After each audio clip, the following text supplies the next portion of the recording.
سیدنا سعد بن معاذ، بزرگوں یہ آپ کے لیے ہے، ذرا توجہ فرمائیے۔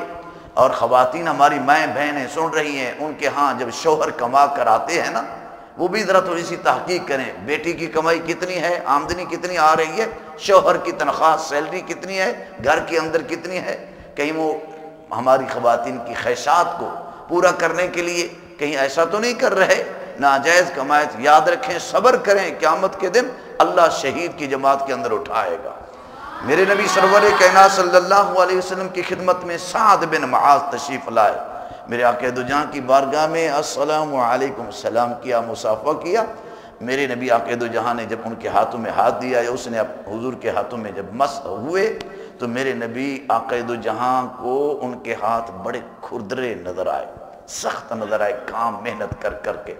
تو میرے نبی سرور کائنات نے فرمایا، اے میرے پیارے صحابی، کیا کرتے ہو، کتنا مشقت کرتے ہو، محنت کا، ہاتھ کے اوپر چھالے بھی، گانٹیں پڑی ہوئی ہے اور ہاتھ بڑے سخت ہیں، کیا کرتے ہو؟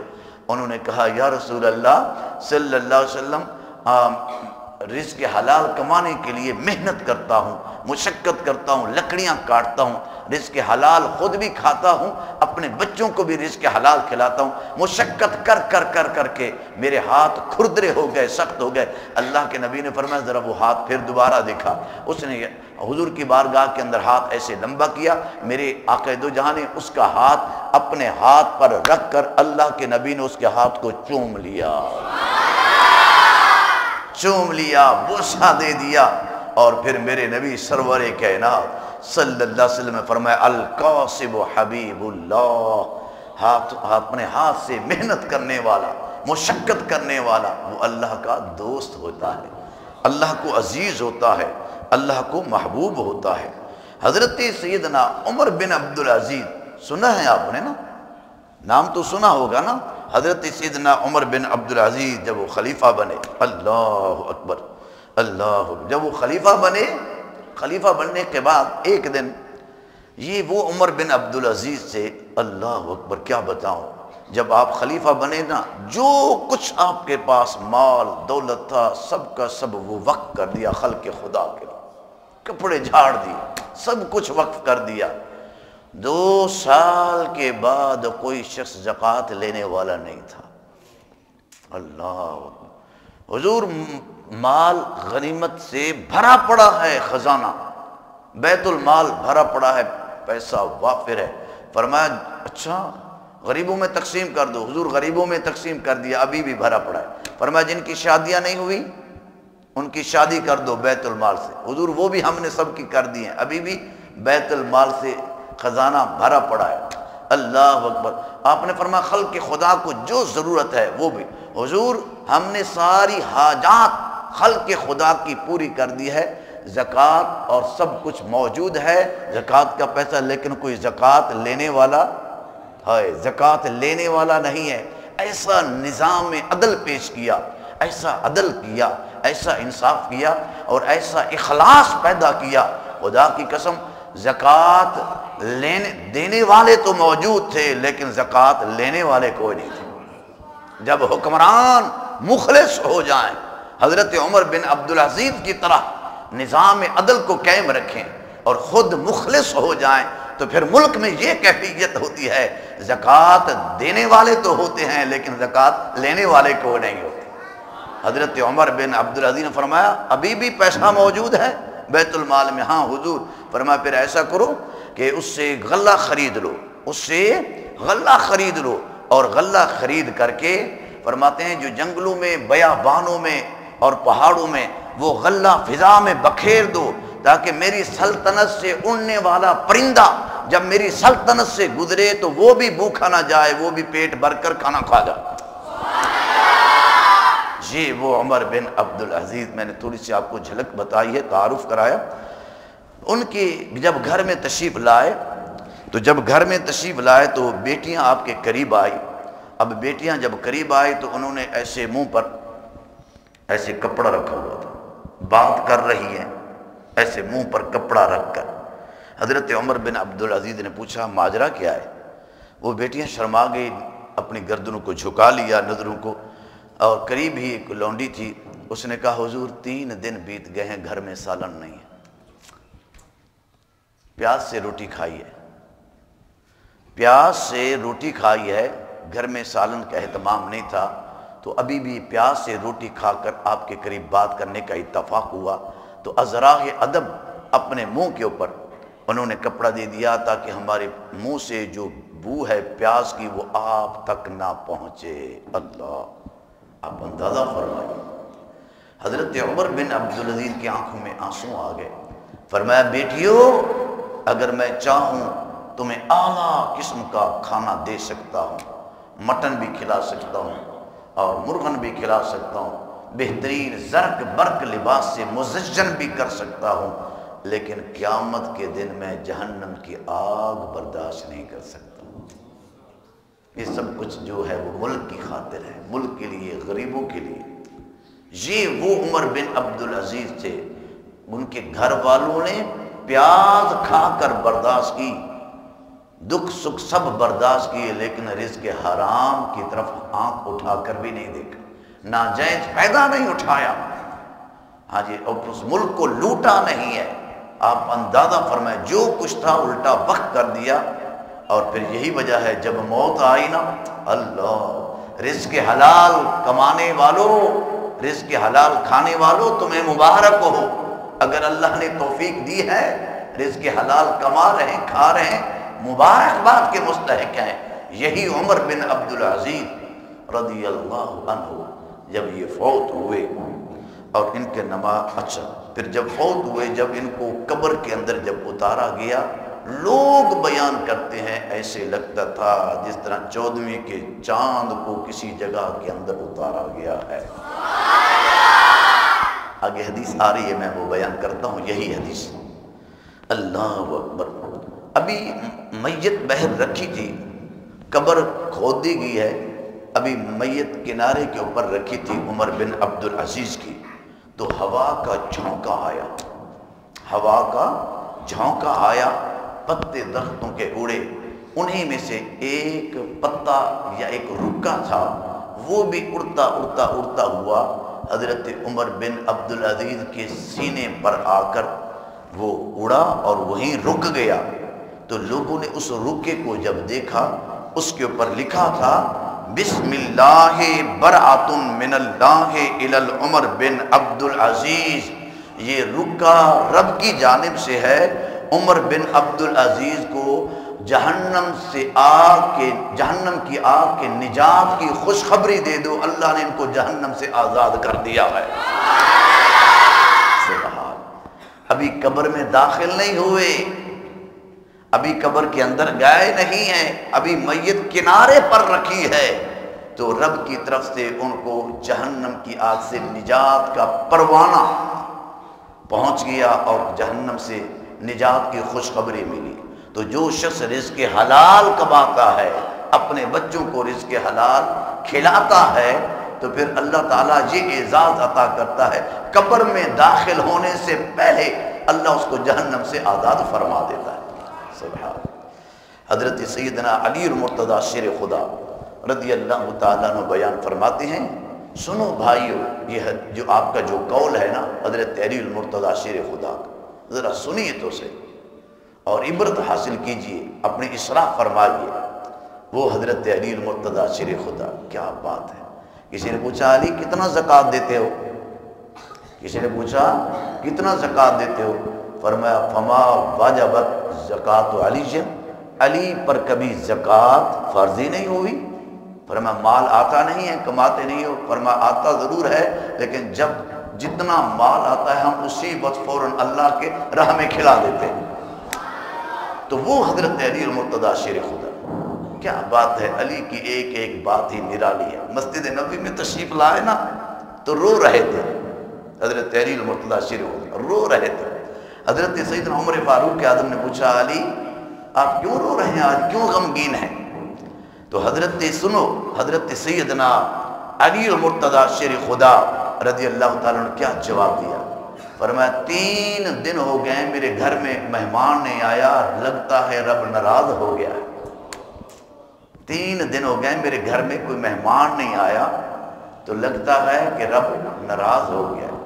واہ واہ، حضرت عمر فاروق اعظم چونک اٹھے، واہ علی تیری ایک ایک بات ہی نرالی ہے، کیا سوچ ہے، کیا تصور ہے تیری سخاوت کا، سبحان اللہ۔ حضرت سیدنا عمر فاروق اعظم نے فرمایا نہیں علی المرتضیٰ، رب ناراض نہیں ہے، آپ پر سیدہ فاطمہ بھی خوش ہو کر گئی ہیں اور میرے نبی بھی خوش ہو کر گئے ہیں اور میرا رب بھی آپ پر راضی ہے، اگر آپ چاہیں تو میں عمر آپ کا مہمان بن جاتا ہوں، اگر آپ چاہیں تو میں آپ کا مہمان بن جاتا ہوں۔ وہ علی المرتضیٰ شیر خدا فرماتے ہیں ان الدنیا حلالھا حساب و حرامھا عذاب، فرماتے ہیں دنیا والو جو تم دنیا کماتے ہو جائز طریقے سے، حلال طریقے سے جو مال کماتے ہو، قیامت کے دن اس کا حساب ہوگا، حلال کا بولیے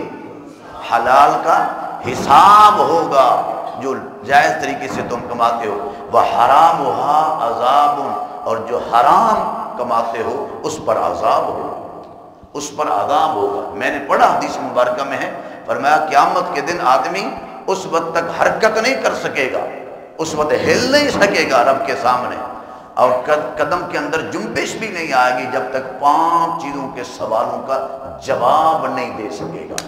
ان میں سے 2 سوال یہ ہیں جو ہمارے مضمون کے متعلق ہیں۔ اللہ فرمائے گا مال کیسے حاصل کیا تھا، اس کے ذرائع کیا تھے، کس طریقے سے مال کمایا تھا، اس کا ذریعہ کیا تھا، کس طریقے سے مال حاصل کیا تھا، اور دوسرا سوال ہوگا کہاں کہاں خرچ کیا تھا۔ یہ جب تک اس کا جواب تسلی بخش نہیں ہوگا اس وقت تک وہ قدم بھی نہیں اٹھا سکے گا۔ اس لیے دوستو کوشش فرمائیں رزق حلال کی، عبادت قبول نہیں ہوتی، عمرے پہ عمرے کرتے جائیں، وہاں جا کر 100 حج بھی کرے اور چمٹا رہے نا کعبہ بیت اللہ شریف کے غلاف کے ساتھ، جب تک اندر حرام ہے وہ جو احرام باندھا ہوا ہے وہ پتہ نہیں کس طریقے سے کما کر وہاں گیا ہے۔ عمرے پہ عمرے کرنے والوں، حج پہ حج کرنے والوں، ذرا اپنی اصلاح بھی فرمائیں کہ کماتے کیسے۔ بڑے بڑے یہاں شیخ ہوتے ہیں، بڑے بڑے امیر عمرے پہ عمرے کرتے ہیں، حج پہ عمرے کرتے ہیں، اور واپس آ کر جو ان کی کیفیت ہوتی ہے خلق خدا پر کتنا ظلم کرتے ہیں۔ یہی لوگ شٹاب کرتے ہیں، یہی لوگ ذخیرہ اندوزی کرتے ہیں۔ میں نے تو یہاں تک پڑھا میرے نبی صلی اللہ علیہ وسلم نے فرمایا کوئی کھانے پینے والی چیز 40 دن تک اگر ذخیرہ اندوزی کرتا ہے، پھر بعد میں اس کو احساس ہوا کہ یار ذخیرہ اندوزی کرنا جائز نہیں ہے، پتہ پہلے بھی تھا، میرے نبی صلی اللہ علیہ وسلم فرماتے ہیں وہ ساری اپنی کمائی، سارا مال، ساری دولت، ساری کمائی اس کے ازالے کے لیے اللہ کے راہ میں خرچ بھی کر دے تو پھر بھی اس کا ازالہ، پھر عمرہ کیسے قبول ہوگا، حج کیسے قبول ہوگا۔ 40 دن تک ذخیرہ اندوزی کیا ہے، ساری کمائی خرچ کر دے اللہ کے راہ میں، تو پھر وہ قبول نہیں ہے۔ ہم دیگوں پہ دیگیں چڑھاتے ہیں میلاد مصطفیٰ، بے شک کرنا چاہیے، لیکن سوچنا چاہیے کہ یہ کمائی کیسی ہے۔ ہاں جی، میلاد کرتے ہیں، 11ویں شریف کرتے ہیں، ختم پاک دلاتے ہیں، ایثار ثواب کرتے ہیں، دیکھنا چاہیے کہ حلال کی کمائی ہے یا نہیں۔ اگر حرام کی کمائی سے یہ سارا کچھ کرتے ہیں اور یہ سمجھتے ہیں کہ میرا پیچھے سارا پاک ہو جائے گا، وہ تو ایسے ہے جس طرح کہ ناپاک کپڑا ہو اس کو پیشاب کے ساتھ دھوئیں، پاک ہوگا؟ اے ناپاک کپڑا ہے، ناپاک کپڑا ہو، گندگی والا کپڑا ہو، اس کو پیشاب کے ذریعے سے پاک کرنے کی کوشش کریں، ساری زندگی لگے رہیں تو یہ پاک نہیں ہو۔ میں نے آپ کو مثال سمجھائی، انسان ساری زندگی حرام کماتا رہے، کھلاتا رہے اور کہے کہ میں 11ویں شریف بھی کرتا ہوں، میلاد پاک بھی کرتا ہوں، یہ بھی کرتا ہوں، پاک ہو جائے گا؟ نہیں، ایسا نہیں ہے۔ وَمَن يَتَّقِ اللَّهَ، غریب ہے تو اللہ سے ڈرے۔ اللہ قرآن میں کہتا ہے اللہ سے ڈرے، تقوی پرہیزگاری اختیار کرے، یجعل لہ مخرجا، اللہ اس کے لیے کئی راہیں کھول دے گا۔ اب وہ جو حدیث مبارکہ میں آپ کو سنا رہا تھا، میرے آقا دو جان نے فرمایا من طلب الدنیا حلالا سعیا الی اہلہ تعطفا علی جارہ۔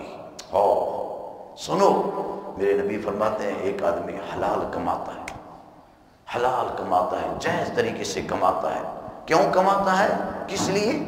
سعیا الی اہلہ، اپنے بچوں کو کھلائے گا، اپنی بیوی کو حلال کھلائے گا، اس لیے کماتا ہے، محنت کرتا ہے، مشقت کرتا ہے، سارا دن تیسری منزل پر چڑھ چڑھ کر نیچے آتا ہے، اور اس لیے کوشش کرتا ہے دھوپ پر سعین الی اہلی، اپنے بچوں کو رزق حلال کھلائے گا، تعطفاً علی جاری، اگر اللہ اور رزق دے گا تو اپنے پڑوسیوں کو بھی کھلائے گا، ان کی بھی مدد کرے گا، غریبوں کی مدد کرے گا۔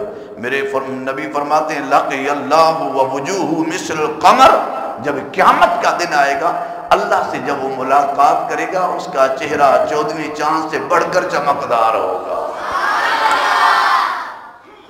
سبحان اللہ سبحان اللہ سبحان اللہ۔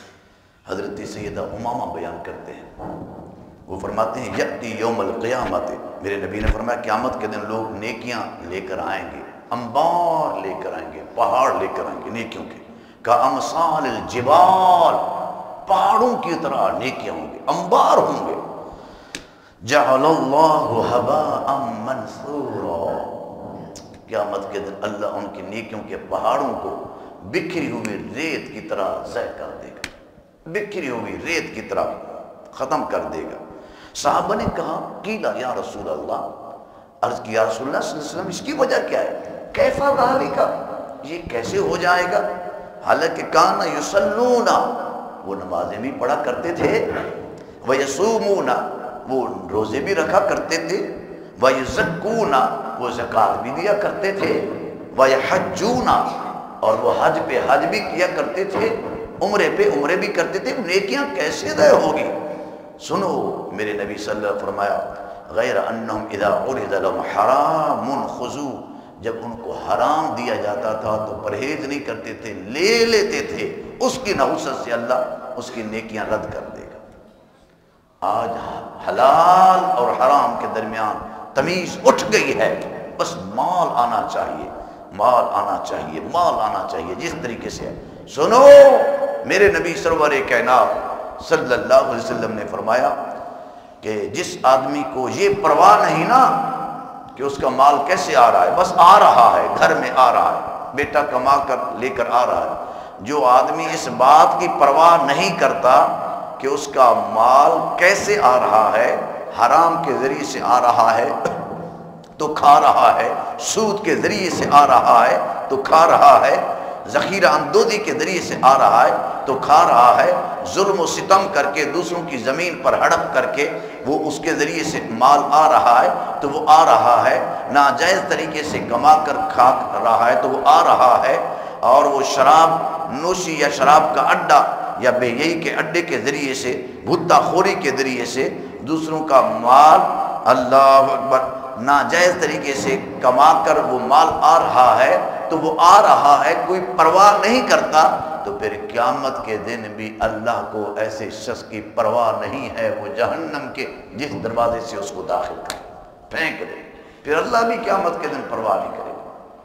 تو گھر کے سربراہ ہیں، بیٹا کما کر لا رہا ہے تو کتنے لا رہا ہے یہ دیکھیے، ضرور دیکھیے، تحقیق کریے، تاکہ ایک لقمہ آپ کا حرام کا ناجائز طریقے سے نہ جائے، تاکہ عبادات قبول ہو جائے۔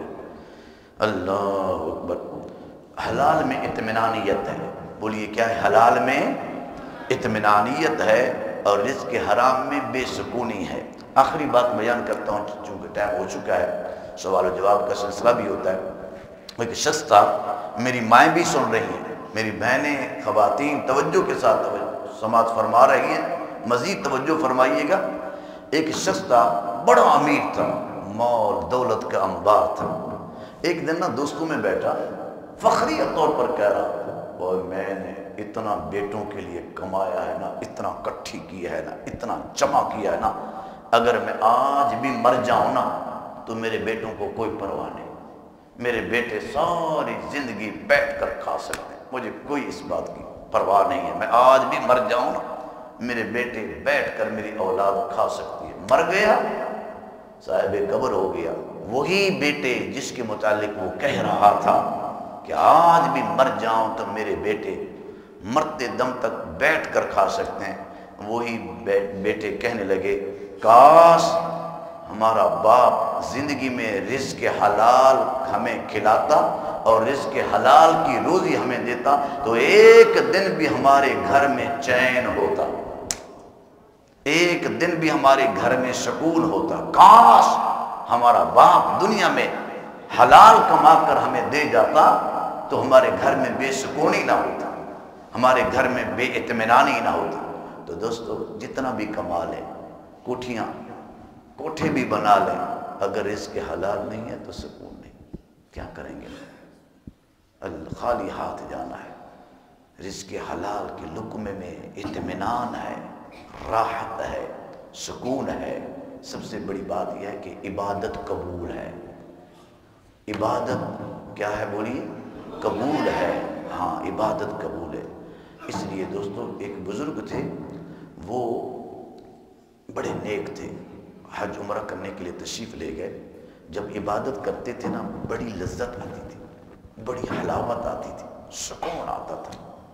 ایک دن انہوں نے 3 کھجوریں راستے میں کو پڑی تھی وہ کھا لی، مجھے ضائع ہو جائیں گے، چلو کھا لیتا ہوں۔ اب سن لو، اسی دن سے اس کو سکون نہیں آیا۔ وہ چلتے چلتے ہوئے ایک بزرگوں کے پاس گئے جو صاحب کشف تھے۔ صاحب کشف، ادھر دیکھو، کشف کا مطلب ہے اللہ والے کچھ ایسے ہوتے ہیں، ایسے کرتے ہیں، اپنی گردن کو جھکاتے ہیں، اللہ ساری دنیا ان کے سامنے روشن کر دیتا ہے۔ کشف کے مقام پر فائز تھے، ان بزرگوں کے پاس گئے، کہنے لگے 3 دن ہو گئے ہیں، عبادت میں جو لذت آتی تھی نا وہ اٹھ گئی ہے، عبادت میں جو سکون ملتا تھا، جو چاشنی ملتی تھی، 3 دن سے وہ مفقود ہے، تلاش کر رہا ہوں لیکن لذت نہیں آ رہی۔ عبادت وہی ہے لیکن لذت اٹھ گئی ہے، سکون اٹھ گیا ہے، اطمینان اٹھ گیا ہے، وہ حلاوت ایمانی اٹھ گئی ہے۔ ان بزرگوں نے ایسے کیا، گردن جھکائی، کچھ اللہ کے حضور دعا کی۔ کچھ لوگوں کو، کچھ بزرگوں کو اللہ مقام کشف عطا کرتا ہے، تو انہوں نے اس مقام کشف پر فیض تھے، تو اس مقام کشف کے ذریعے سے معلوم کیا۔ فرمایا 3 دن پہلے ایک کھجور لینے کے لیے آپ تشریف لے گئے، کھجوریں، تو اس کے قریب 3 کھجوریں پڑی تھی اور آپ نے اس کو اپنا سمجھ کر کھا لیا ہے۔ جب سے بغیر اجازت کے 3 کھجوریں کھائی ہے نا، اسی دن سے عبادت میں لذت اٹھ گئی ہے، اسی دن سے لذت اٹھ گئی ہے، تو اطمینان ختم ہو جاتا ہے، بے سکونی آ جاتی ہے۔ گھر کے اندر دیکھو ہر سہولت موجود ہے، کوٹھی ہے، کار ہے، بنگلہ ہے، لیکن سکون کیوں نہیں ہے؟ اس لیے نہیں ہے کہ رزق حلال نہیں ہے۔ جھوٹ بھی بولتے ہیں، ناجائز ذرائع سے کماتے ہیں، محنت مزدوری کرتا ہے، وہ اونچی منزل پر 3 منزلوں پر مزدوری کر کے وہی تازی محنت کی کمائی بچوں کو بھی کھلاتا ہے، خود بھی کھلاتا ہے، اور سکھ کی نیند سوتا ہے کہ چین کی نیند سوتا ہے۔ اور ادھر حرام کمانے والے، ناجائز ذرائع سے کمانے والے، نیند نہیں آتی، گولیاں کھانی پڑتی ہیں۔ تو دوستو رزق حلال میں اطمینان ہے، سکون ہے۔ اللہ کے حضور دعا ہے اللہ تعالیٰ یہ سکون نصیب فرمائے اور رزق حلال کمانے اور کھلانے کی توفیق نصیب فرمائے، اور